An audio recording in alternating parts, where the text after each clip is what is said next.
derajatnya disimpan untuk akhirat.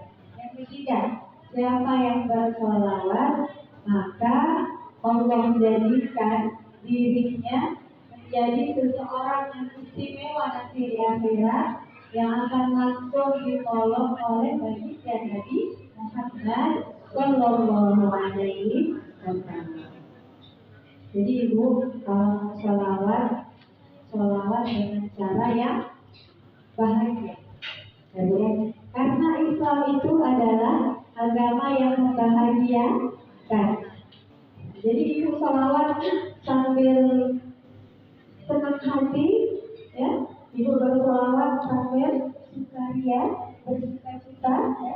Maka sholawat itu akan langsung dijawab oleh Allah dan disampaikan kepada baginda Nabi Muhammad Sallallahu Alaihi Wasallam.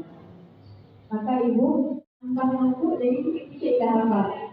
Allahumma shalli ala sayyidina Muhammadin wa ala ali sayyidina Muhammad bil awwalina wal akhirin wa fil mala'il a'la ila yaumiddin.